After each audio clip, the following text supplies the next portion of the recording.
on. What I needed was just to give you time so that you can do one or two things. Oh, sure. Yes. All right. I use a Jomani, is it? Yeah, Ajimani, but the place is too hot. Extremely hot. I understand, just like here. Ours is worst. I've shared with you a link to the live. Our temperature goes as far as, like, yesterday, I think it was around 40. Yeah. That is serious. Okay. Yeah. Well, Tamale has not yet joined.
Hello, very good morning. I am Charles Donaldson Ugira, the Executive Director, Youth Forum for Social Justice. Today, we are bringing you a shared perspective on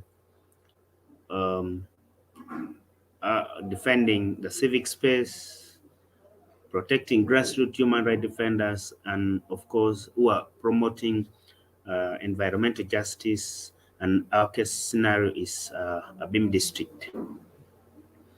In the panel, we will be having Mr. William Amanzuru.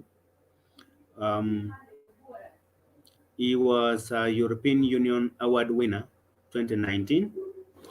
He's a human rights defender, a very prolific human rights defender. He's also a poet, and the team leader, Friends of Zoka.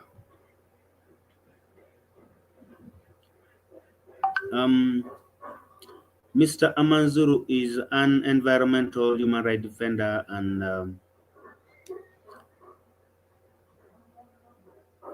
he hails from a Jomani district in the West Nile region of Uganda. Friends of Zoka is a forest, a central forest reserve in their region called Zoka, and they he named an organization. He started an organization called Friends of Zoka to, defend the environment, or to protect the illegal loggers, timber dealers, and charcoal dealers in the um, Zoka Central Forest Reserve. So Amanzuru William will be speaking to us as a guest, and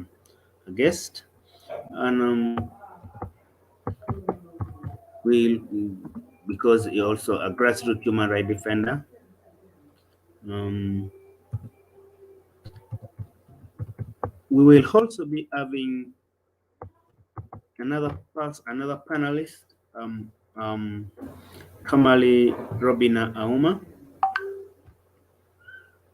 Um, Tamale Robina Auma is a human rights defender and a frontline activist. She works for Solidarity Uganda. She's one of the most profound women human rights defender that um, northern Uganda is blessed with. Therefore, we will also be having on the panel. And the host for tonight's discussion is none other than Charles Donaldson Ogira. I am a human rights defender, a social justice activist. I'm also an advocacy strategist.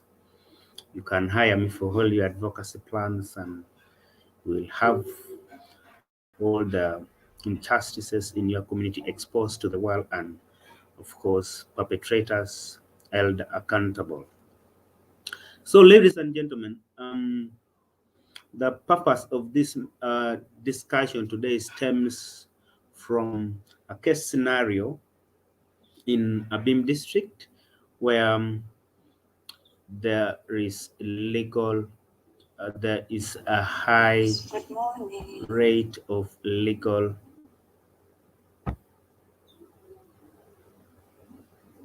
Yes, Tamale, good morning. charcoal trade. Yes, William, how is that side? Trying. We are fine. You look jolly. The hair design, the glasses, the smile. Oh, thank you. Donald, where are you?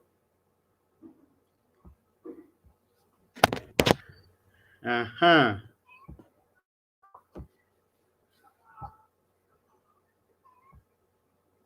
I think Donald is just handling a few things. I am right here. I wonder why I can't turn on my video, my camera. Me also turned on just to greet you people. Thank you. We can see you are jolly. You are keeping on well. So we are going to record our meeting. To keep pushing on. Definitely. All right. I can see Boniface Ojas, Karamoja Go Green. Thank you so much for joining. I'm trying to connect to a live stream. That's why I am not communicating anything. You can allow me to connect to a live stream.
Thank you so much for joining. I can see members coming through. Um, I'm sharing a link for a live stream for us all to log in on both interfaces.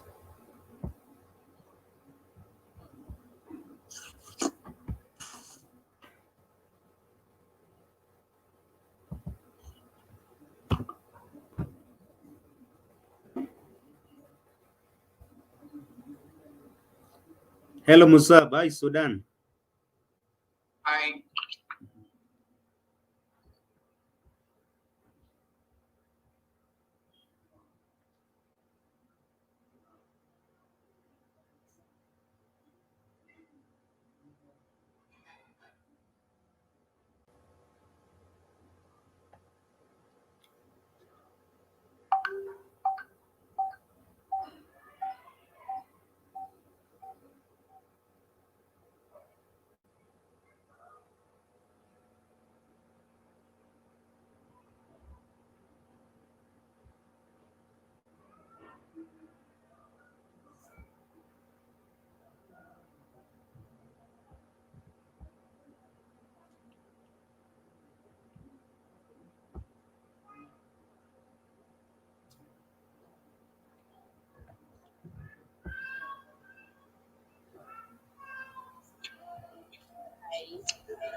Recording in progress. Very good morning, colleagues. Once again, you are very much welcome to this discussion. Our topic of discussion tonight is, this morning is defending the civic space and having a shared perspective on how grassroots human rights defenders in the case study of Abim District are working hard to protect the ecosystem, the environment in particular, and some of the challenges that comes with their efforts to, defend the civic space and also promote environmental justice. We will be joined by two panelists. One is Mr. Amanzuru William. Amanzuru William is a European Union award winner 2019 and is a team leader of Friends of Zoka. Zoka is a central reserve forest in a Jumani district that he is championing advocacy for its protection, where there is illegal logging, illegal timber deals, and charcoal deals. So Mr. Amanzuru William and Friends of Zoka are a voice in a Jumadi district trying to cascade through the to the community the relevance of having an ecosystem that is friendly for all of us. So he will be our guest speaker this morning. And then another person in that we'll be having is Miss Tamali Robina Auma. She is a human rights defender from Lira district. She works for Solidarity Uganda. She's a hardened women human rights defender trying to push through for a just cause, freedom of expression, civil and political rights. She has quite a diverse advocacy issues that she's handling. So in that regard, we'll also be hearing from her. Ladies and gentlemen, without taking much time, let me let us start by introducing herself so that we can kick on.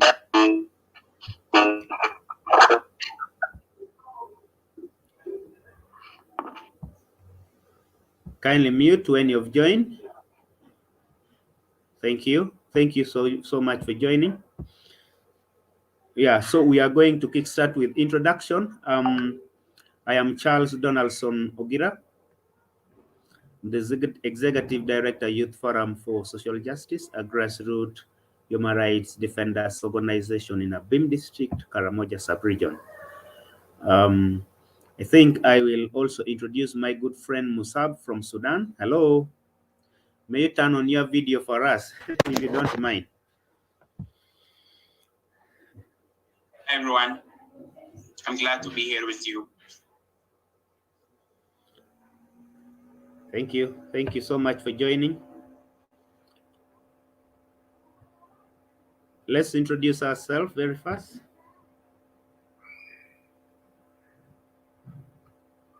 Hi, good morning, colleagues.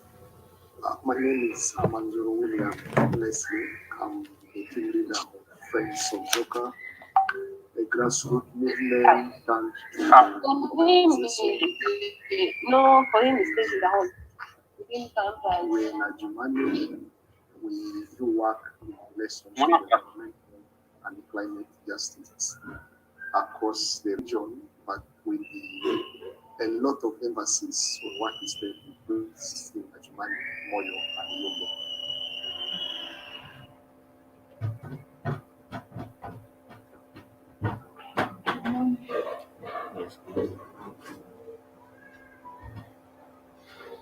Yes, let's introduce ourselves. I can see Mustafa.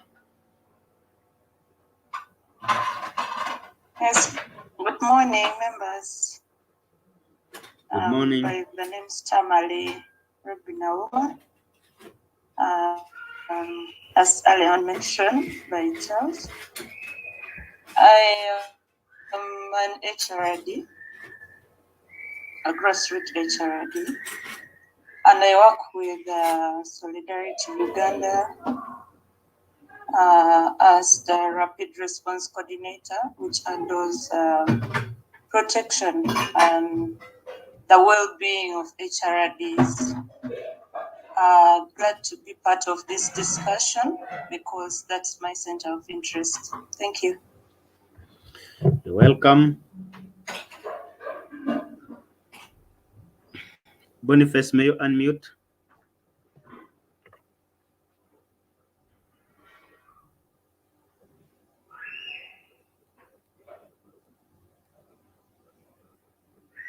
Hello everyone.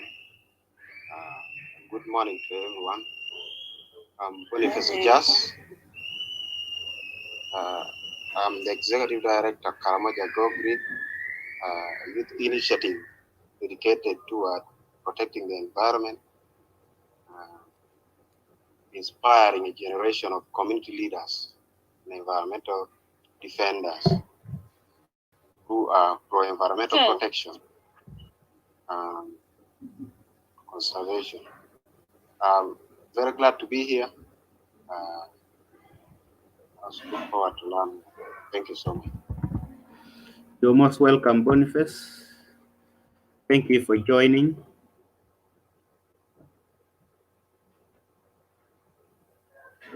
Mustafa Joy.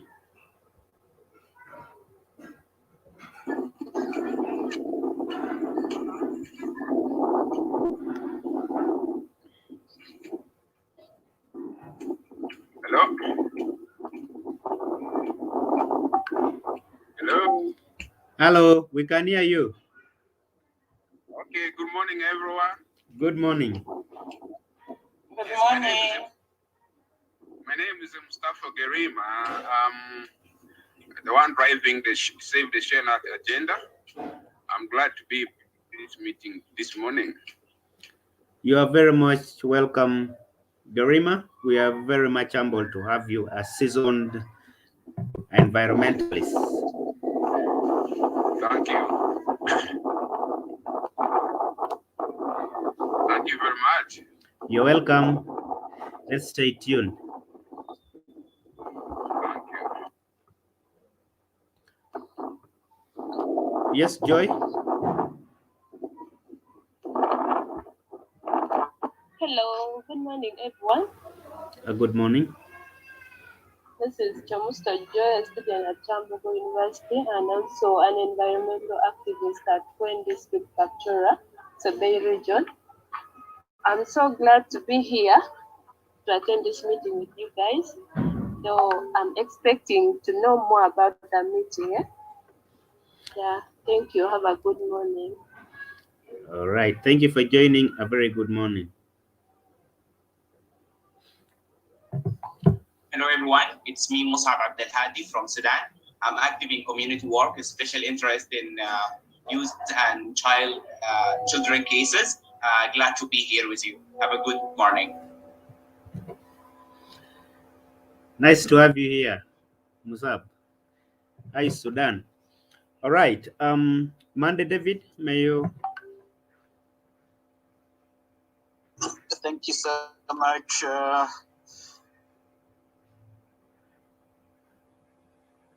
Okay, David Manda is my name. I'm joining from Male, Eastern Uganda, but I am based in the Sabay region. I just saw the link on one of the WhatsApp groups, and I don't want to leave any opportunity. It's my first meeting. I hope to really learn, but also get myself logged in for 2022. Have a brilliant morning.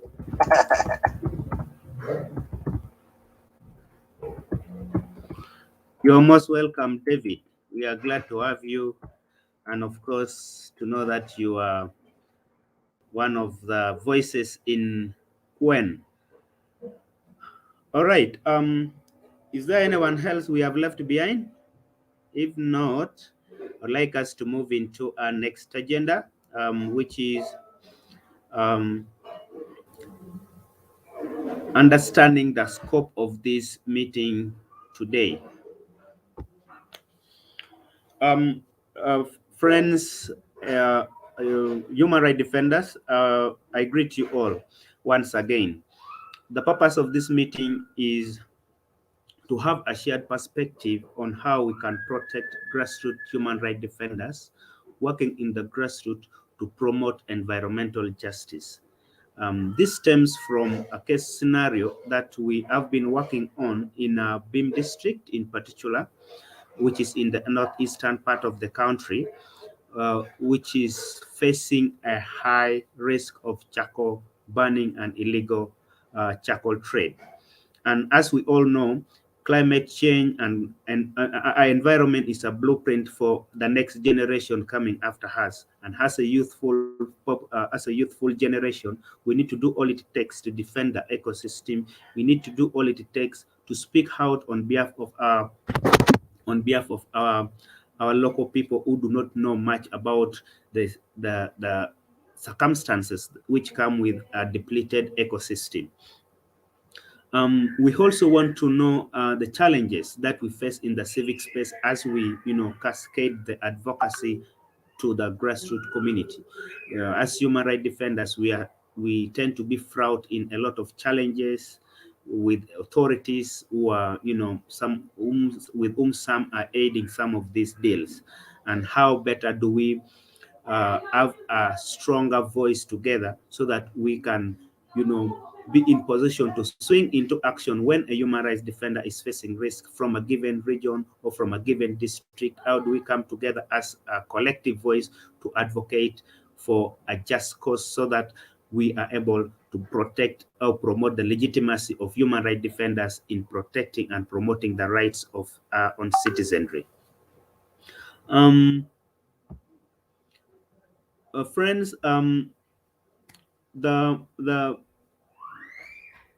the sustainable development goals 2030 speaks a lot. It speaks about bringing peace and creating prosperity and some of these things does not come with a depleted ecosystem. Yeah. So for us to have for us as a youthful generation, how do we secure an inclusive public sphere which allows citizens to have a say on matters that affect their lives, and to, of course, have trust in the democratic systems that are in existence at the moment as we move forward with our advocacy of protecting the environment? It is true that grassroots human rights organizations or grassroots human rights defenders tend to face a lot of challenges, and some of these challenges are hard to both the national and international organizations or donors. And how do we as a collective voice come together to defend our shrinking space? Because within our own space you find that the district NGO monitoring board is coming up to say, I mean, somebody wakes up from his wrong side of the bed and says, tomorrow I want to, okay, let me give a case in point in Abim where somebody wakes up from maybe the wrong side of his bed and says he wants each and every organization to, approve their legal compliance with the district, local government in terms of permit, certificate of registration, certificate of incorporation, memorandum of understanding with the district, and they put a very small timeline for you to do some of these things, because they feel that the work that you do affects their illegal actions. I mean, their illegal dealings. So how do we defend our civic space and also ensure that what we stand for is made clear to the public, so much so that we are able to have local institutions and other local organizations join us in this fight, and of course the local leaders also come together to join us in this just cause. Additionally, in regards to the threats that we face as grassroots human rights defenders, stems from the challenges that we of course face in the grassroots, a poor rapid response mechanism that we tend not to be having to report where to report some of these cases that we get. A case in point is a human rights defender from Nyakwai sub-county, Mr. Ogaba. He was beaten up badly by the army because he was taking pics and receipts that the local authority, one of the authority, was issuing to a truck driver. You find that a truck goes, they charge a truck 500,000, but the one they receipt is like 100,000 in the receipt, which are all with which these dealings to us is promotes corruption and of course promotes bad governance.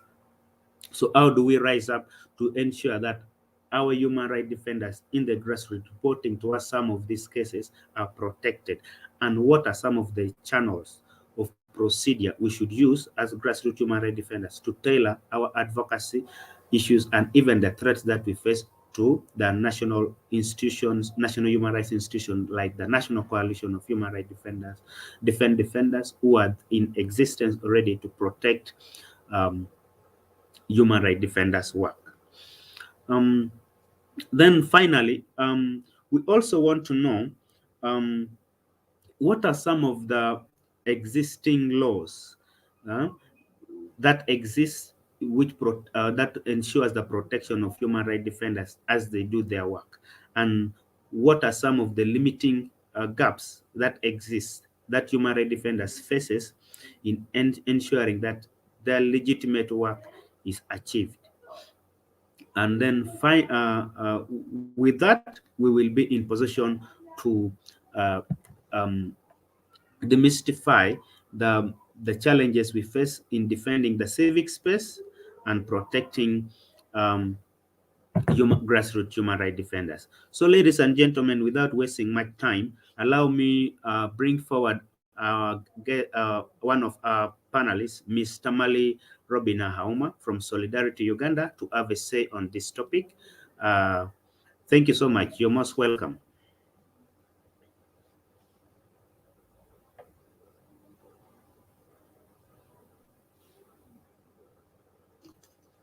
Thank you so much, Charles and everyone. I am Tamale. Today we're talking about defending the civic space and protecting grassroots HRDs. And a case in point is Abim District.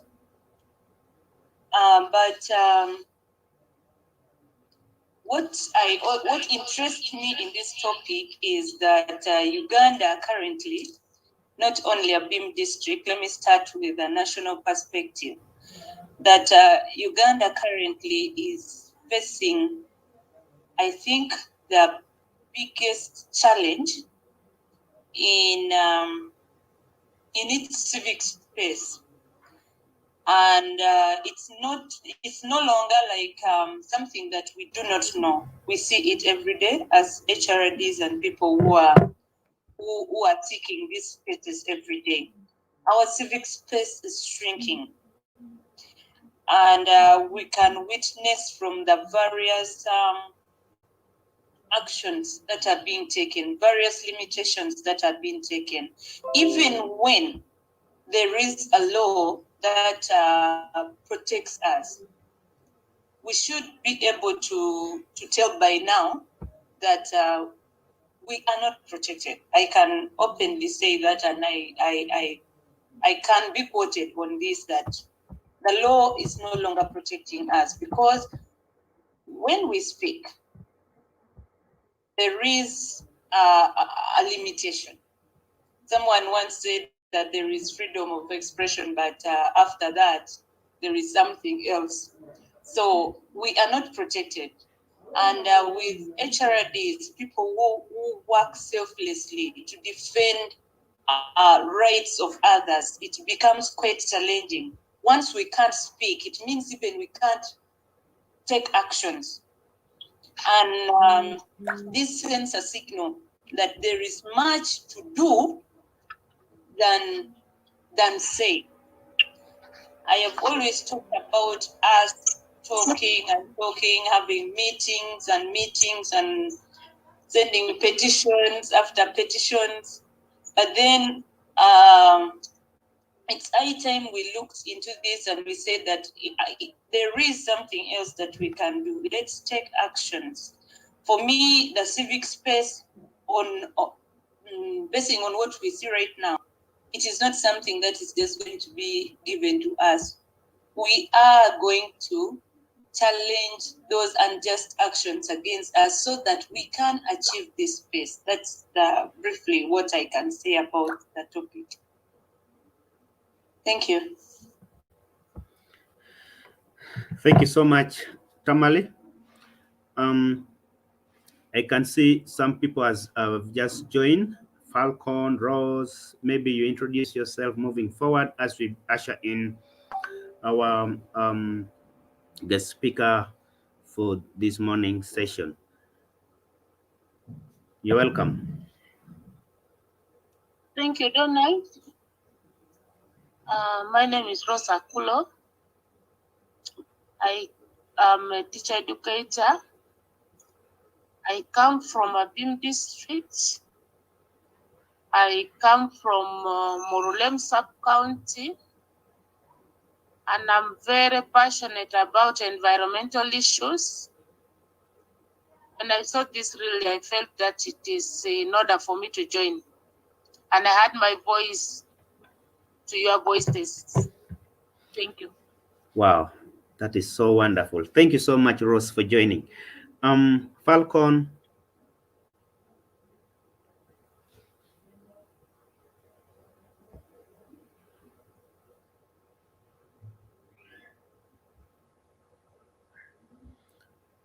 Falcon.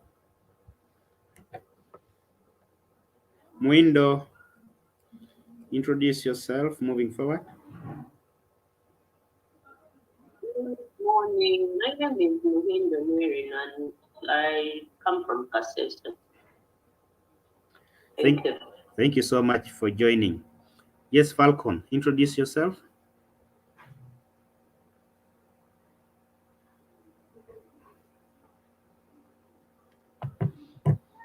Okay, I think Falcon is facing technical errors. Ladies and gentlemen, allow me usher in tonight our guest speaker, who will be sharing for us his experience as a human rights defender, protecting the Zoka Forest. Zoka Forest is a central forest reserve in Adjumani district. Is a European Union award winner of 2019, a very one of the most prestigious awards I can say.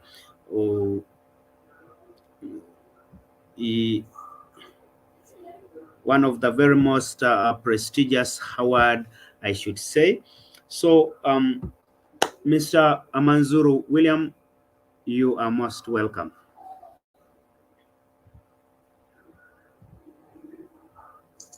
Yeah, thank you. Good morning, colleagues. A very good morning. Oh, thank you. Yeah, my name is Amanzuru William. Thank you, Donaldson. Thank you, colleagues, for joining this morning's engagement. And also, I wish to thank colleagues from South Sudan, then from other parts of the country, Kasese, other areas, Abim, Kotido, and Gerima, who is down the trenches in Yumbe. Thank you for giving me this opportunity. You have elaborated every matter of what we are supposed to come and have. Then also, Tamale did, I think, give us a better insight, especially when it comes to issues of protection and other things. But colleagues, this morning, our area of engagement says defending the civic space and protecting grassroots human rights defenders in Abim District, protecting rights and environmental justice. Yeah, there's a reason why Abim District is being used as a case study here, but I think what is happening in Abim is something that has been happening or continues to happen across this country. In the first place, let's understand who is a human rights defender or who are human rights defenders. Just in a nutshell, human rights defenders are people who are making the world a better place and fairer place by promoting and protecting human rights. So by that, I know all of us who are on this platform and beyond who do this work tirelessly, who do this work with the passion, who do this work with those heavy calls, are part of the human rights defenders that we are talking about. Also, let's try to understand what civic space means so that we can have a fair engagement on these very areas of concern. Civic space, in my understanding, means the ability to exercise the freedom of peaceful assembly, association, and expression. Okay? These freedoms sometimes are called the rights to participate in politics and public affairs. So what we do is participation in public affairs if we need to go at a level of civic space. But also, we need to clarify that peaceful assembly includes the ability of citizens to peacefully demonstrate, to petition, just like what my sister Tamari said, public authorities without having to seek permission from the police. Association may also refer to, ability to form groups, ability to come together, ability to form NGOs, to form CBOs and associations and other groups, without necessarily having to pay a lot of money for going through these, endless bureaucracies. Also, if we look at expression, in my humble view, is the freedom to say or write or communicate what you want to, however offensive, as long as it is not a hate speech or inciting others to commit a crime.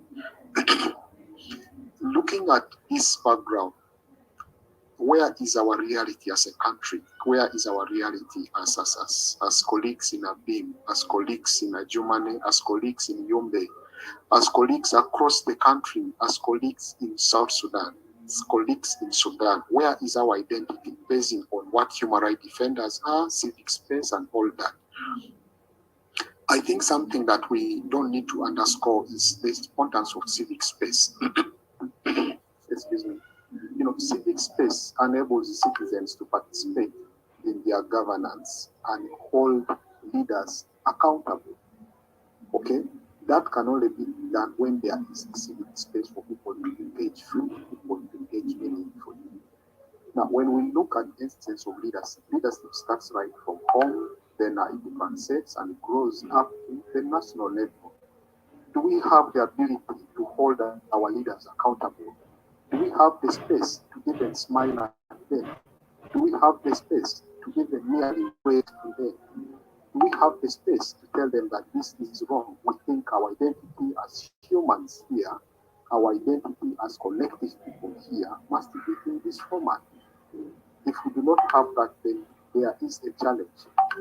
I have seen with our colleagues, especially HRDs from Abim, Western Nile, Northern Uganda, and beyond, we operate under the same laws, under the same framework laws that govern the whole country, Uganda. Okay? And therefore, we need to look at laws that you talked about previously, like one, the Public Order Management Act. Let's look at the NGO Act. Let's look at the Computer Misuse Act. And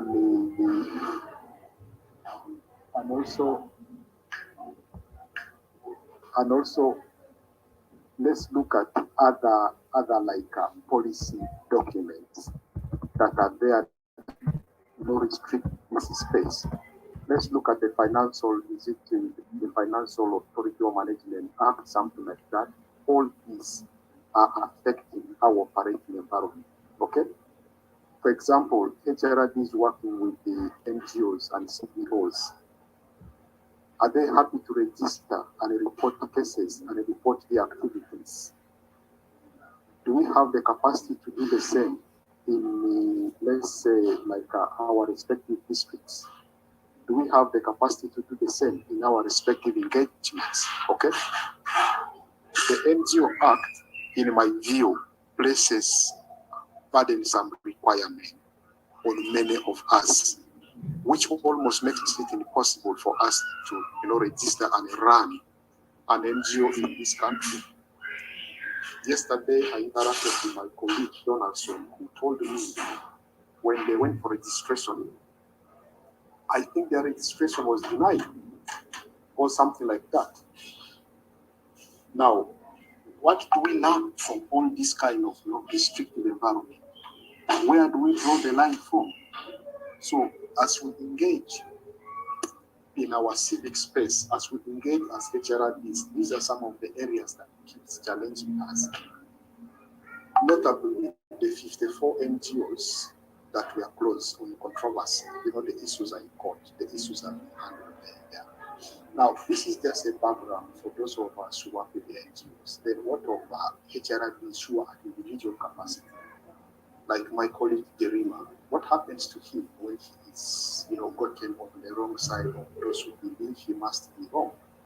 How do we respond? Just like our sister Tamali raised, where is our response mechanism as NGOs? Because for me, one thing I know is the services provided for human rights defenders in this country may not be up to the best of itself, but can help, except how are these services arrived at if human rights defender is arrested in a human? Where are the mechanisms? Okay, you need to call Kampala, Kampala needs to call this. There's a bit of also bureaucracy in our NGO management. What are we going to do to talk about these bureaucracies? Because anyone arrested and put in and detained, the bureaucracies may not be there to save this person. Time goes as we've been tortured. Now, what we need to do as a is, meaning we need to sit down and look into this matter and try to see if every time we run to the National Coalition for Human Rights Defenders, okay, if every time we run to Chapter 4, if every time we run to DPI, if every time we run to defenders, what is that mechanism needed? Okay. We know at the regional levels, we have the regional centers that coordinates this thing. How fast, how quick, how reliable are these regional coordinating centers that come to our rescue? So these are some of the things that we really need to look into. So I think as HRMs, the strength of our coordination is quite important, because if we do not coordinate, then we are creating a huge opportunity to the people who torment us, which to us then will be a huge loophole for our own safety and security. Okay, we need to build on more resilience. Okay, we need to understand our context of operation very well. Also, as human rights defenders, our context of operation will not be the same. Okay, we may all be working on virtually the same interest, protecting the environment, and the context vary. Okay, the way a human rights defender will be handled in, let's say, Ajumani or Abim or Arua, because he is exposed in the bloggers, exposed in the charcoal dealers, may not be the same way this person will be handled. Let's say in Kampala, in South Sudan, in Kasese, okay, in Iganga, in some of these districts. So meaning that differences in context also needs to be understood, okay? And it needs to be prepared. Now, something that came in my mind is also we need to ask ourselves this simple question. Are we driven by the needs of our challenges, or we are driven by the opportunities that exist in our challenges? Because if we are driven by the needs of our challenges, then we must make sure that we bring on board our other brothers and sisters. The community members must be brought on board. The community members must be engaged. The many stakeholders must be engaged. But if we are driven by the opportunities that is created by the challenge, then we may fail to even bring on board our immediate persons, because we will be looking into the opportunities than looking into the challenges. So for me, that is also where we need to get some insights to question ourselves as HRIs. But then, a simple way forward that I look into is looking at human rights defenders across this country, across Africa, where civic space, just as Tamale said, is shrinking. I think it's not shrinking, but it's really now not there actually, because we have a human rights defender rotting in jail. No one has saw him when he even appeared in court. Nobody can speak about his status now. What we can speak about is his speculation, because we have not been given that opportunity. Kakweza is in. Why? Simply because he did the pen and the paper. He wrote the truth on a piece of paper, and it's being minds based on that. So there are quite a lot of things that is being done at our back. My colleague John recently, there was recordings released about how the office of the deputy desk officer in Ajumani and the top journalist in Ajumani are discussing to eliminate him, to deal with him themselves anyway. Okay? John went to police for 3 times, but police refused to acknowledge for him to register a case at the counter. Then you wonder, what is the problem? Because this audio was shared by General Moses to the public. So all these things happen daily. But then how do we mitigate the responses? How do we mitigate the challenges? Is what really matters a lot. Now, for me, and the many others, like here in Ajumani and people who have interacted with this, I think as human rights defenders, we need to monitor, we need to document, we need to report these violations suffered by our other colleagues. Then also, the issue of documentation for me is key, because documentation gives a pivotal evidence of what is happening. Okay, it gives credibility to what you do. So I think this will also help with the evidence based advocacy and lobbying. For example, where the incident is very sensitive, okay, grassroots human rights defenders can share information with partners. I did mention here partners like the National Coalition, like defenders like INDI, like Chapter 4, Uganda Law Society. All these are partners with whom we can share this information. And then we try to see which way forward can we really arrive at. I think that should be the best that HRIDs need to do. Also, looking at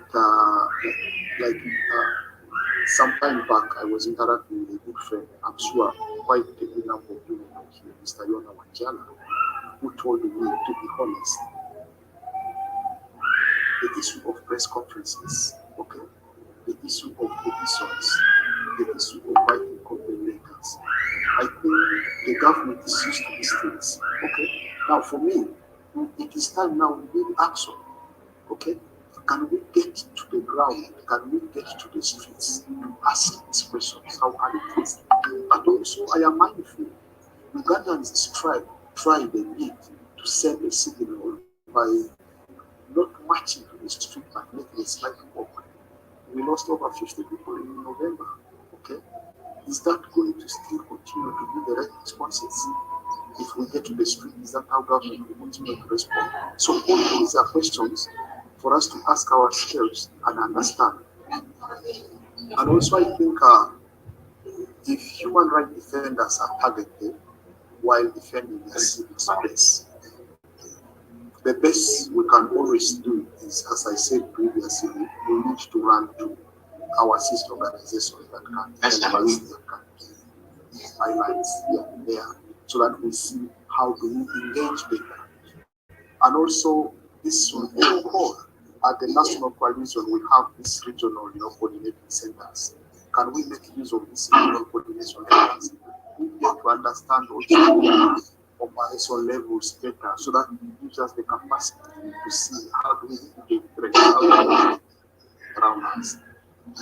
Then our colleagues are finally looking at environmental justice. In my humble view, environmental justice is the fair treatment and the meaningful involvement of everyone, regardless of race, color, national origin, income, whatever thing we talk about, on the aspect of development, implementation, and enforcement of environmental laws, environmental regulations, and environmental policies. Okay, and I also understand that fair treatment means that no population bears a disproportionate share of negative environmental consequences resulting from these abuses that are done from within our villages, within our sub-counties, within our districts, and beyond. Mostly for commercial purposes, okay, and mostly done by those who wield a lot of power, from execution of their authorities, execution of their mandates, all this. And I also think meaningful involvement requires effective access to decision makers for all, and the ability in all communities to make informed decisions and take positive actions to produce environmental justice for them. For me, this is what is the essence of environmental justice. Now, looking at this, meaning we need a collective responsibility, we need a collective participation. I like the exposure that ran in Abim, where the district council sat and sales of charcoal, production of charcoal. But then the community said, wait a minute, you can't make this decision without consulting us, okay? Meaning there was a gap. Okay? A day ago, we saw NFA getting on ground sitting with people, but is this meeting enough? I had a chat with the Gerima yesterday, and I told him, this meeting is enough. We need actions. What actions can NFA take? What action can NEMA take? What action can the district forest authorities take? What action can the district leaders take? What action can the community take? Because that is not what we need. And I think for us to achieve environmental justice, we must, first of all, acknowledge that we need that cohesion with the district leaders, with the security leadership of this country. We We have seen many times UPDF, Uganda police, and others getting involved in environmental destruction massively. We have seen them escort trucks, escort trailers loaded with charcoal, loaded with logs, loaded with timber. But you and me know the primary role of these security agencies is to protect this country with its resources. It's to keep law and order. Okay? And is this how we keep law and order? By allowing, massive destruction of natural resources at the gunpoint? In Jumani, in Zoka Central Forest Reserve, trees are cut at gunpoint. Guys stand side by side when the huge trees being felled down. Okay? You cannot reach them, you have no access to them. What is the security of this country telling us? Because for me, as a person who has been for a fair period of time in this struggle, one thing I can tell you authoritatively is environmental destruction in this country, give it half a decade, give it 5 years from now, will be the biggest challenge to bring security in this country, because you are tampering with people's livelihood. They definitely have nowhere to go. People are producing every day. The land is static. The land is not producing itself. The destructions made on this land is static. Exists. The land is not regenerating itself back to its original formality. Okay? But we keep with this destruction. The next thing is, even those who live in beautiful houses will have no food to eat. What happens? Source of insecurity that we may not have the capacity to respond to. We need to engage communities. We need to engage religious leaders, opinion leaders, cultural leaders, women movements. We need to engage the media. We need to engage the business associations. We need to engage corporate entities like NTA and banks. We need to start engaging in environmental advocacy and environmental protection. There is also need, in my humble view, that we need to look into what is the role of Parliament on conservation. Are they there just to make the money as usual, or there's something we can tap from them? What is the role of the judiciary? We have seen these cases of the Goma here and there. Okay, where is judiciary in terms of conservation? Where is the executive in terms of conservation? And I think as human rights defenders, we all have interest in environmental conservation. I need us to look into and see, why don't we sit down with our brothers and sisters who have the liberal minds and see, can we all go to court for one question in this country and ask, what is this government doing on environmental conservation? Can we go to court to sue them for destructions in Zoka Forest, destructions in Cave Forest, destructions in Abim, destructions in Moroto, destructions in Kabale, destructions in Oima, in Jotera, in Tororo, wherever it is? Can we have, is it possible to have a single lawsuit that addresses all this, so that we have the Attorney General and his people to come and tell us what exactly is happening? Because in this country, we know the perpetrators, we know the guys who are destroying nature, but as environmental defenders, we seem not to be together. We seem to be in isolation. So that's why they find it easier to come and destroy Zoka Forest, because they know as we destroy Zoka Forest, even the Madis and their Cholis who are around this land are divided. And that division alone gives them a leeway to continue destroying the forest. Okay? Then if they go to K Forest, they know for us to disorganize the local community around K Forest, let's disorganize their political understanding, so that the other one calls themselves political opposition, the other one calls themselves peace. Okay? That is why even within NRM itself, there's NRM A and B, like in Ajumani, and I'm told even C is getting hard. So all these divisions, okay, is in our interest. So as human rights defenders, can we have a common platform? I have seen a lot of platforms where people write things, where people ask questions. But can we all agree one day to say we are all human rights defenders, environmental human rights defenders are marching to Kampala, okay, from their respective districts. The reason is they are going to seek for answers. to our environment. Look at what is happening in Amoro. Look at what is happening now in Moyo. My colleague in South Sudan, you may be aware, look at what is happening in Kajuket, those areas, Kangope Estate, how distractions are being done.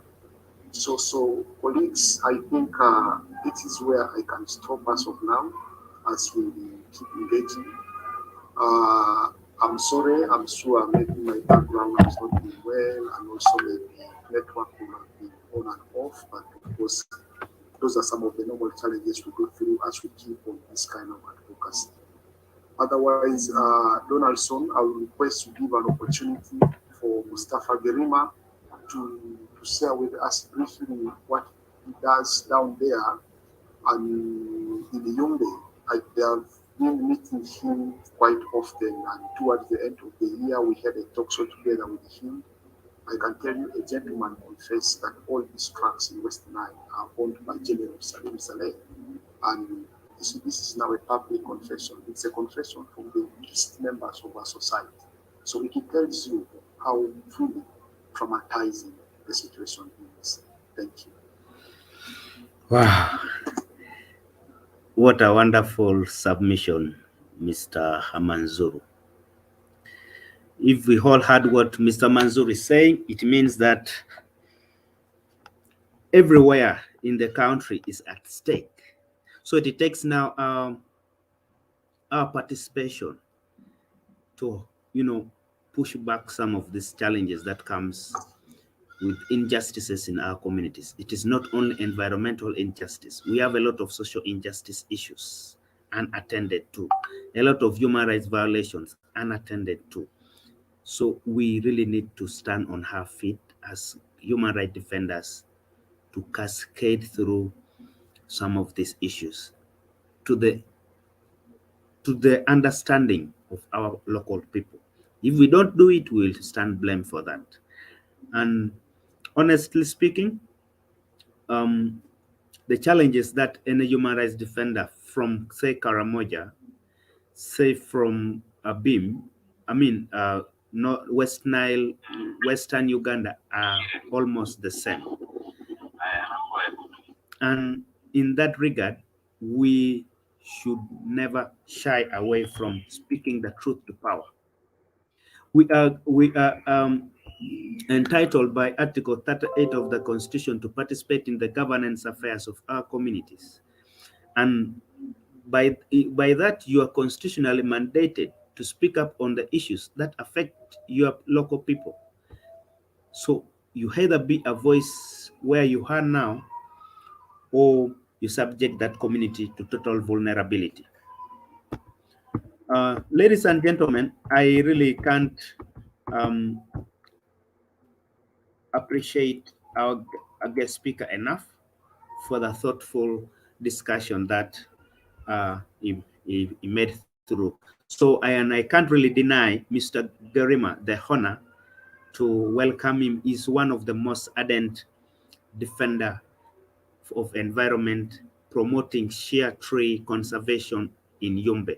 We really can't, first of all, we thank you so much for making it to this meeting. It shows that you really have environment at heart and grassroots human rights defenders at heart. Sharing perspective, experiences, challenges is really one of the benchmark for stronger ecosystem for grassroots human rights defenders. So let me take the pleasure to welcome you to the podium to say a word or two. You're most welcome. Thank you very much, Comrade Charles. And once again, I need to greet everyone again because some came late. For those who came late, my name is Mustafa Gerima. And as Comrade Williams has said, right now I'm based in Yumbe, but that is due to the intensity of the need for me to be in Yumbe. Yes, William actually has talked everything, and I was just quietly stopping here because apparently he has talked to what we had planned to talk together. It's like I shared my paper with him. But of course, colleagues, to be honest, it is it appears to me that we have yet done nothing, as we see the rate of destruction going on. For those of you who don't know me, I am a teacher by training, and I started teaching all the way back in 1996, and taught in very many countries in Uganda, in Kenya, and much of my time was in Tanzania.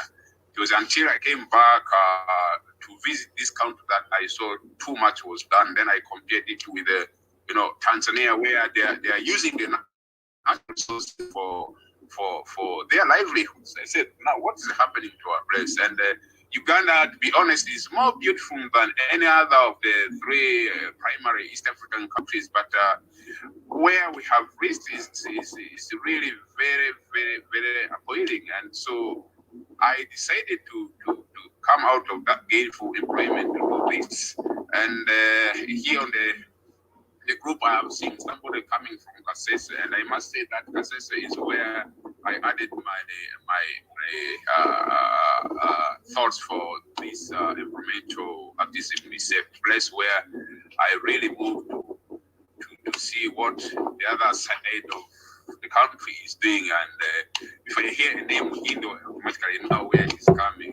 And so, to be brief, William has said everything, and I'm just going to pick a few things from that. One of which is our solidarity. To me, that's the most important thing. And I must say that this meeting is being hosted by Abim, because I think last week Donald shared something on the youth, that platform, the youth, that's spearhead from Abim, and I decided to share the whole issue where the LC5 was, trying to connive with charcoal dealers, and they shared it on other platforms, I think, until NFA to come and organize that meeting. And to me, I think we have very, very big problems. We as environmental justice defenders, we have found ourselves, instead of being friends and comrades with the government agencies, we are looked at as threats. This is one thing we should all know. And I am not just talking from the experiences of others, but I'm talking from my own personal experience. I started advocacy in 2016, and I moved the whole of Western South of Uganda except this Karamoja, and I should have done it, but I was just stopped for this kind of security concerns. But I think everywhere I see we are a very big problem. I, for one, I have already been in prison in the course of sitting more than 3 times, put in police cells without a charge sheet, and you just find yourself there, and you are released without any charge. But you wonder why you were put there. So what I'm trying to say here is we thought would be adding weight to the NFAs, the other agencies that are mandated to protect, but in the course of our activities, we have found ourselves to be thorns in their feet. We have found ourselves to be, sour to them, and this is the one thing that's making our work very, very difficult. To be precise, I pitched a camp in the Abim District since 2 years ago, and the situation on the ground, to be honest, is not okay. You find the district natural resources department, the staff there who are supposed to be really working with you, because by the virtue of our situations being as environmental justice defenders, that means we are complementary or supplementary, whatever you call it, to the district natural resources. But instead, these are people who look at us as enemies, because I have come to realize that my own activities are stopping their hidden agendas. For example, the issue of chapel that actually have brought Abim District to spotlight of recent. It's just a recent occurrence, but in other places like Yumbe, like Juman, as Comrade William has said, like Moyo. Actually, these 3 districts in West Nile are the ones now notorious for the chapel trade. And now, when I go, or William goes to talk to this, why this is there, we are completely, you look at us, people who are useless, people who are on the streets, people who don't know what they're supposed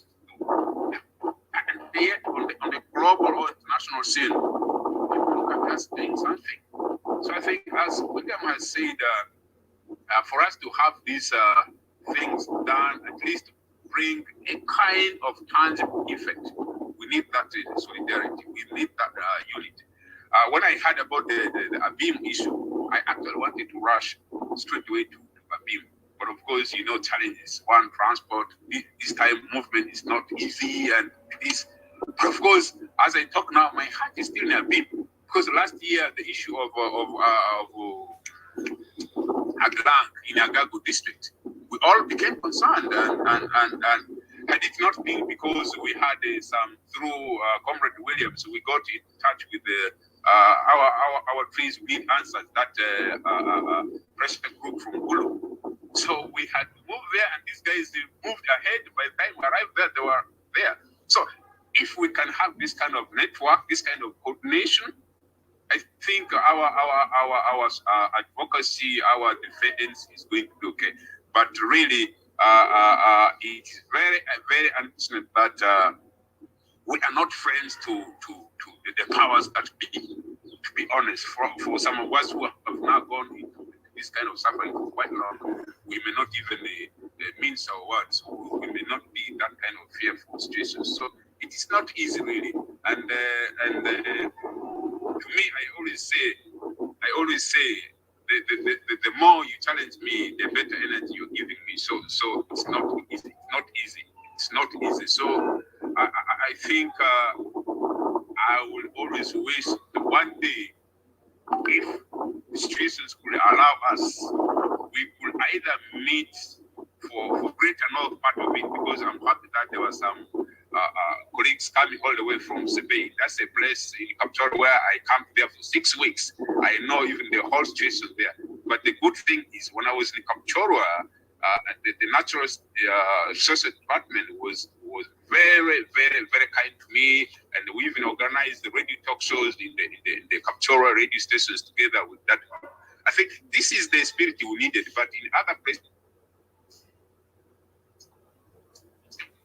especially in Tony Land and West Nile, I think the government authorities, especially the local government, the district authorities, still have issues with us. They really, really have issues with us.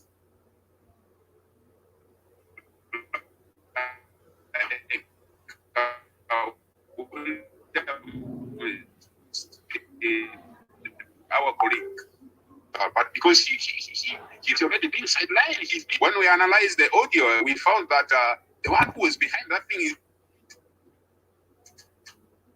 even a fellow journalist get into this advocacy because of the need to do it. It's not because we need opportunity. And I think for me, who has been in employment and who left it, and it is now 8 years, I am not even getting salary. And then I used to be a secondary school teacher who was getting salary. But I think I felt that me as a biology teacher, if the environment goes like this, to be honest, some years to come, the biology teachers will suffer, because where will you get a specimen to teach your students in the class?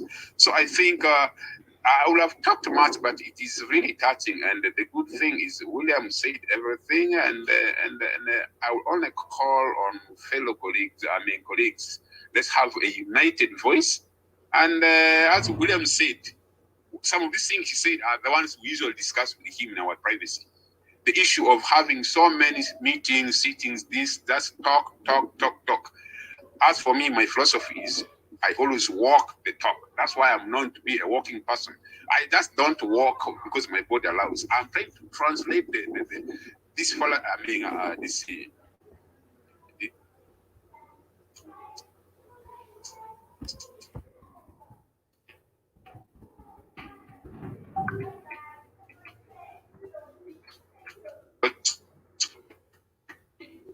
Is walking the talk. Do whatever we can. And at my nursery, trying to detect right now for the next 10, such that we can distribute them to the community and do this. So Abim being suffering from the destruction of the share and this indigenous species is something that always touches my heart, and it makes me not actually it denies me of my freedom to live, actually, because if I live and just at the neighborhood is a problem suffering, I mean, people are suffering and somebody is perpetrating this, honestly, it affects. We have the LC files, we have these other people, the members of parliament, who should have been hand in hand with us, because these are people who are made in those positions by the community. Now here they're not helping the community. Instead, they look at us as thorns in their feet. I think it is really very, very, very much unfortunate that we have these kind of problems. So, gentlemen, I can even talk the whole day, but the fact here is we still need enough of our collective energy and voice.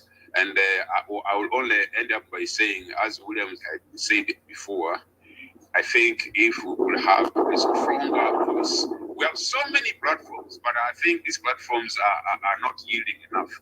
And what I'm trying to say is, Comrade William and I now these days, we do our advocacies together. We do it together. If it means suffering, even walk on the road, we do it together. I think we should not just leave it with two people alone. I think we need to extend this thing to the whole nation. Because right now in this thing, I'm happy that we have somebody from the Western, from Kasese, and we have somebody from Eastern, and now here we're in the North. So we have what to cover this. A change will always begin with a few people, colleagues. A change will always begin with one or two people. Now that we are more than 5 here, I think let's try to step up our energies and our voice so that we're going to have this. If we really rely on our so-called elected leaders, they are the ones letting us down. Remember last year, the whole area MP, whose home is even in Mount Kane Forest Reserve, was telling me my activities in Cuba were affecting his things there. Can you imagine all this? So where are we going with all this? People we look at who will be helping us are instead doing the opposite. So honestly, we have found ourselves in this. To me, I say there's no retreat. We can't retreat. We can't go backwards. Let's go forwards. At the end of it is going to tell that so and so some years.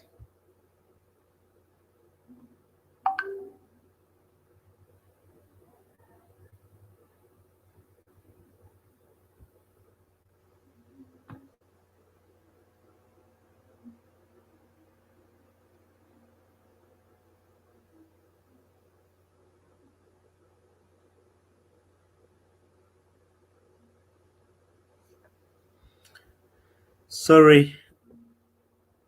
Oh, sorry, we lost Mustafa. Yeah, as he was talking, I felt it was necessary to share with you. Hey, Mustafa, you're still on. To share with you some of the work that he does passionately. Mustafa, I call him a very, very passionate environmentalist. I got to know him in 2020 when he was championing the share tree conservation initiative in Yombe district with his other colleague Onzima from Arua. So friends, this is what it is. Advocacy is not all about sitting down. We need to get out of our comfort zones. We need to push through for what we feel is rightful. So now we are going to the next agenda, which is plenary. We want to hear feedback given the submission from our panelists, our guest speaker. We want to hear feedback from you moving forward and how better we can have a concrete action plan to, engage with stakeholders, other environmental donors of support organizations, and of course, various human rights defenders organizations to see that the cause of grassroots human rights defenders is supported, and that the human rights defenders in the grassroots voices are really heard to both national, regional, and international stratas. So let us, by show of hand, you can raise your hand so that we hear your feedback, what you have to say in regard to this. Thank you.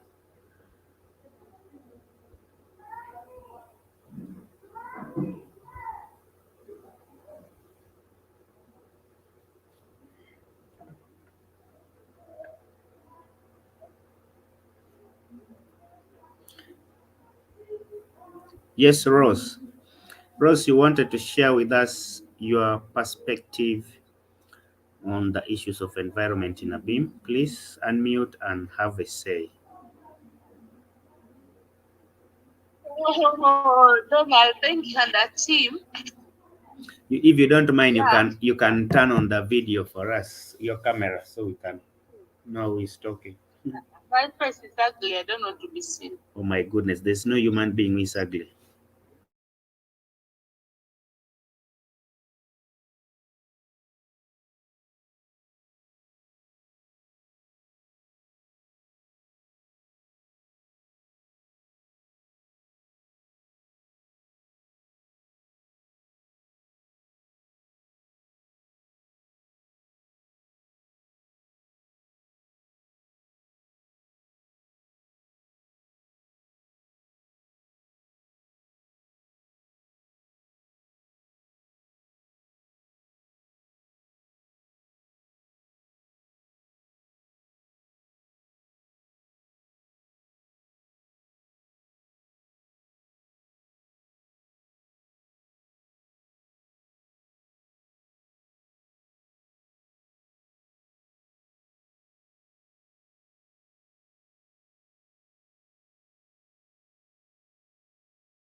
or maintaining the lines.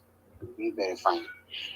You realize also one of the drivers of the environmental destruction is the failures of law enforcement. You realize that people are ignorant of the law that governs the environment. To the extent that you even find the ignorance among the law enforcers. They don't really understand that if they do this to the environment, it is breaking the law. We need to also advocate toward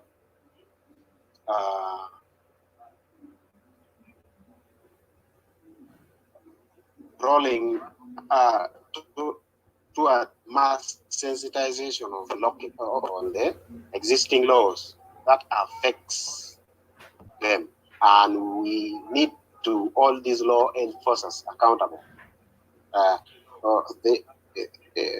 The drivers of lack of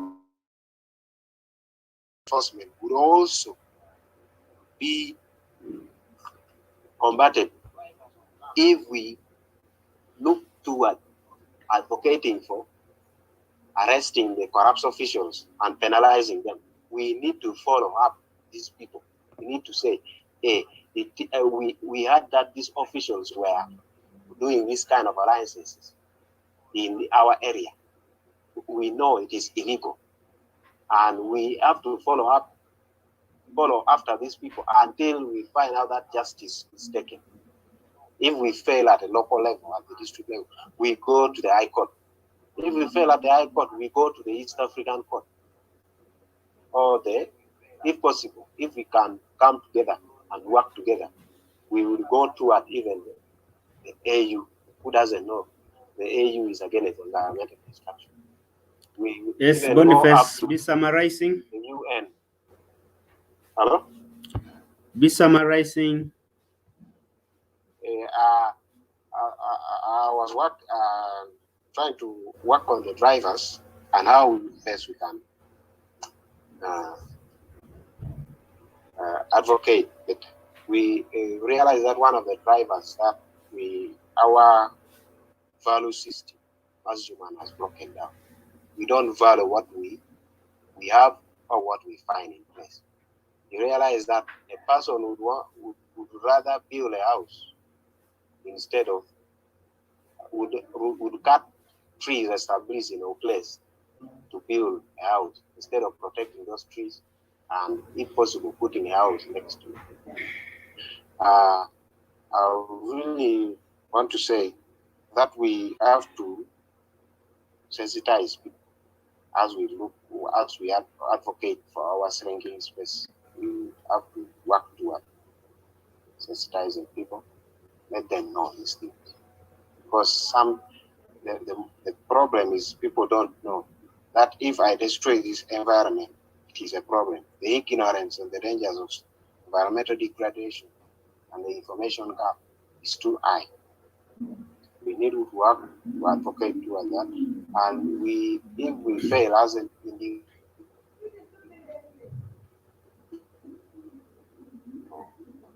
we need to work together. Because we will not always. Thank you so much. That is my submission. Wow. Thank you very much, Boniface. Boniface is an environmentalist and Executive Director, Karamoja Go Green. Thank you so much for walking the journey with us, for defending the environment and our civic space. Let's continue to document and report as much as possible every form of abuses or violations against human rights defenders and against our environment. Without such documentations, we will not have a basis for advocacy. So let us welcome any other person. I see time is not our best ally, so we can see how to wrap this up, and we call it a day. Another person, raise up your hand and unmute. Then you submit. Otherwise, Boniface highlighted very, very fundamental issues that we should look into as environmental defenders everywhere. to, bring an end to some of these unfortunate injustices against the environment. We can also design climate smart agriculture. It's also a strategy for protecting our environment. We can introduce things like briquettes, making briquettes for as an energy. Oh yes, Mustafa is answers up. Hello. Yes, I'm sorry. I think our network had a problem. I finished my thing, but anyway, Boniface has put some issues here, and I got very much attached to it. So I was actually on the. I think just the continuous call for us to be together, and just like my sister Akulu said, I caught up with her again. We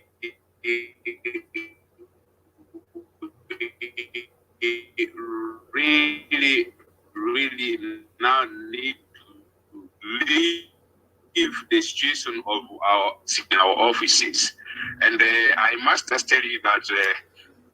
Mr. William and I these days, I come to his home and he comes to my home in our places of rest. We should not just do this between ourselves too. I think we must spread it all over.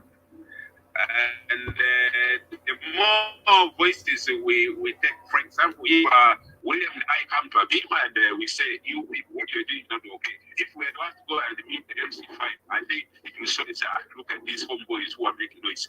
I think it's high time now we come out, because some of the drivers have always been there, but people close their eyes on it. And to be honest, if we don't now step up higher, we still see this environment getting lost, because I always sob when I see a Tory land, a land that used to be very well covered with vegetation, and especially with our indigenous species now going down. And now South Sudan is a cry. And for your information, I was supposed to be based in South Sudan actually last year, but because of the insecurity there, that's when I was advised not to go that side. But occasionally I get inside South Sudan to see, especially how the share nut is getting destroyed from that side. Despite the fact that in South Sudan, if you are found destroying the share nut, your punishment is heavier, and it is done by the cultural leadership. But of course, with the insecurity and these other things, now the whole situation has become a different thing. So I think I'm even happy that on the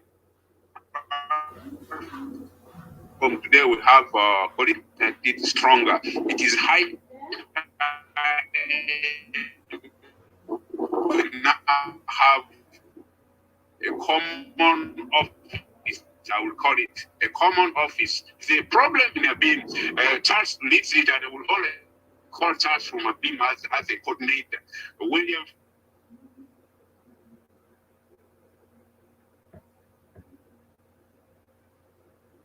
Yes, Mustafa, it seems your network is not very stable. Let's hear from Monday David. If you have anything else to say, you will. When I toured southwestern Uganda, these guys still have rest. Hello? Yes.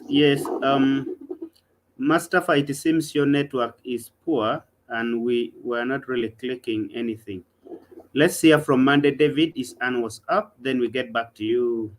Thank you. Time is not our best ally. We are left with a few minutes to the end of the discussion. Thank you so much, James, for giving me this crazy opportunity. I wish to comment that the discussion has been very, very fruitful. Yes, I was a little bit engaged attending some patient, but visual, my headsets were capturing everything. Thank you, Mustafa. Thank you, William, and thank you, all the colleagues who are able to submit. Monday David is my name. I am the chairperson for young people in Point District, but I also run Survey Environmental Movement Alliance as a sub-regional coordinator, working together with Freedom Plus and VI Agroforest, and we are trying to scale down the FMNR approach in terms of conservation here in Sabesa region.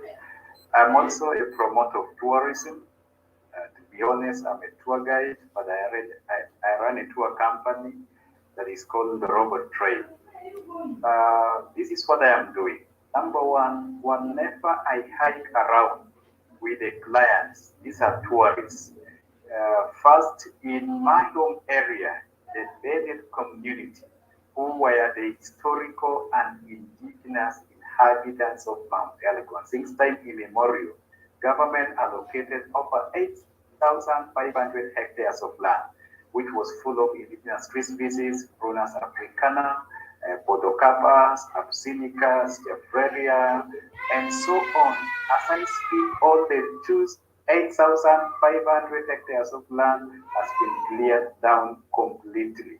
And now the community is not about to think to replace the indigenous tree species. Though a few of them are going in for eucalyptus tree species, pinus, and what a few, forest croton, or croton microcalyx, a few. But then the aspect of maintaining the indigenous tree species is completely missing. So what we do to tourists, every client who comes pays a fee in terms of landing a tree in that same community. Part of what I earn as a tour guide from my company and from my daily hiking when I have clients, I have separated 20% to really enhance environmental conservation in the community. Well, in the lower side of Sabesa region, in Kapchorwa, Kwen, Bukwa, talk of Amudat, now in Karamoja sub-region, I agree. Charcoal burning is really at a very escalating rate to the extent that people are running out of trees to burn charcoal. And these are indigenous tree species that takes a lot of time to really mature to some age. Nobody is thinking to replant them. I think Mustafa and the team here, we need to launch a very radical campaign. Like you say, the natural resource officer in Kapchorwa, I guess, must be our Chebange. I really was so optimistic and still wants you. I'm asking you kindly, if you don't come and share your knowledge and share your experience, and we engage also social Jago to do environmental protection run with the district stakeholders. I think Mount Elgon forest, the remaining forest, might be depleted. On a very sad note, yes, it is true, like other Tanzania, even as we still depend on Mount Elgon forest for resources, firewood, a few things. Every Wednesday, Saturdays, and Sunday, UWA allows women to access such resources. But it is beyond that. When they go, they fall down these huge big trees. A tree that could have even grown for the last 600 years, last 5 centuries, 4 centuries, is just fallen down in 2 hours. UWA is not doing enough job in Mount Elgon. So if we don't wake up now, because already the effects of climate change is pinching us, we are facing it roughly. All the crops of second season that we planted, we are not hoping for the best, because drought that wasn't there, it has started as early as September. I'm saying it's time to take action as young people, as a civil society organization, as the men, as the women of all categories in this country. Government will mess up. We've seen government messing up very beautiful forests, grabbing. There are so many other interests doing this and that and that and that. But it's us. It is our own. I mean, civic space, I might speak. I hate so many things in the government.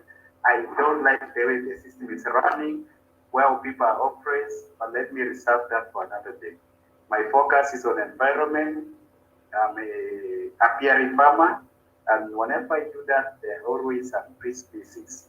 I'm trying to think and really leave a legacy in my community. Even when I die, and I have planted a couple of trees, an individual, but as a community through collective efforts, it can be a long-lasting legacy. Thank you so much, Charles, for really giving us this opportunity.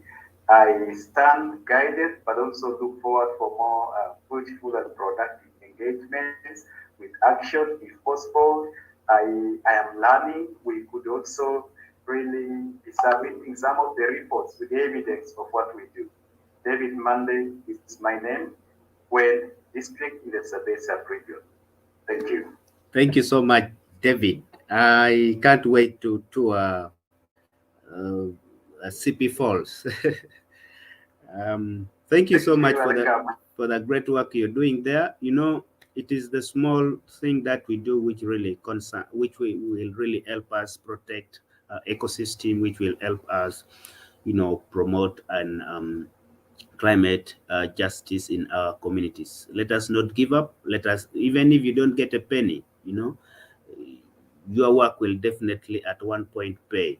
So do your work diligently and let us never be, you know, let's not bow down to the effects or to the derailing voices that comes from people who feel they've already made it and they can't do anything to, you know, destroy our environment. We are working this for a just environment. I mean, for a sustainable environment. We are doing this, you know, for our future generation.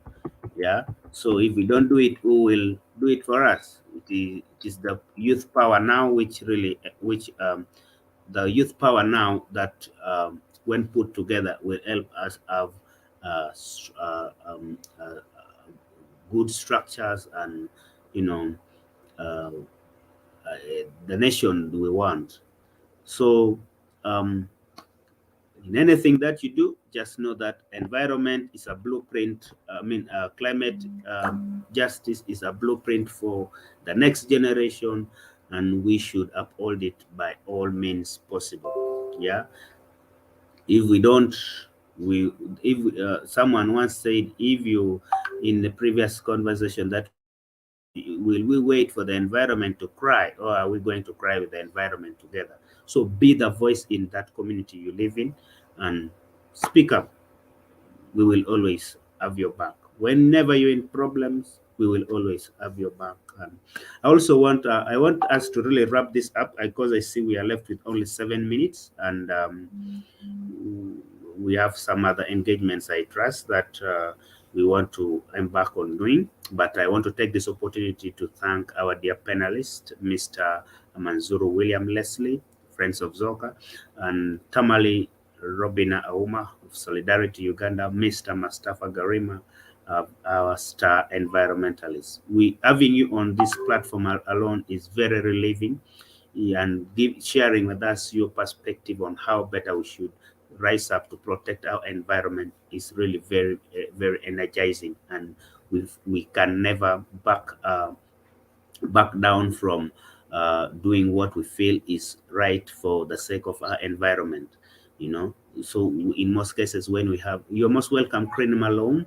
In most cases, when we share perspectives, when we share stories, experiences, it helps other grassroots human rights defenders who are about to give up, you know, from doing the right thing, from doing the work, to continue doing their work and to never back down. So that is really a very positive gesture you have shown, and we really want to emulate. We can't wait to see you walk down to Karamoja, as you have been walking past Kenya, past Sudan, to plant shea trees. So that is the same cause we feel we will also join in with you, and we we protect our ecosystems together. And then to Tamale, thank you so much for everything that you're doing to protect freedom of expression, civil and political rights. In northern Uganda, you are a star women human rights defender. Having her back like this is a plus, you know. It makes the rest of us feel that there's a sense of belonging to the human rights defenders fraternity, and with that we will be in position to push back some of the challenges that comes with our civic space and the rest. Yeah. And Boniface of Karamoja Go Green, let's continue to tie the knot together to fight for a just cause for our environment. Otherwise, I thank you so much, dear members. The person who has joined is one of our board member. I think he should wave, and this time round, I request that he turn on his camera so that he can see you. Mr. Krinima Low is our board member, and it is really a pleasure seeing you join the rest of the members on this platform. Although we were winding up, you're welcome. You can say hi to members, and you close the meeting. Thank you.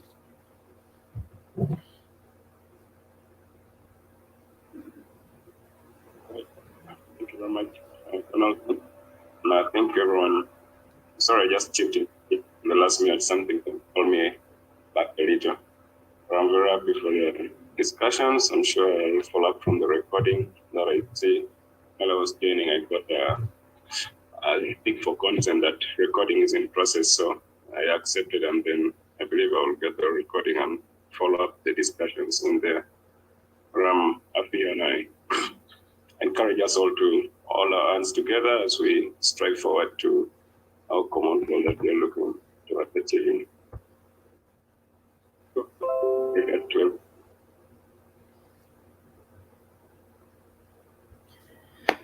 All right.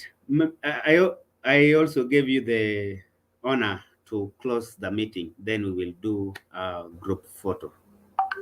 You don't know how it goes, but it's a magic. So it's a magic group photo. All right, let's turn on our video so we can close. We take a group photo and then we close this this session. If you feel free, comfortable appearing in the video, it's well. But if you don't, it's also okay. Yeah. Okay, we are going to do it in a count of 1, 2. Hello. Hey, who is not? We are going to do it in a count of 1, 2, 3. Thank you so much. You will have your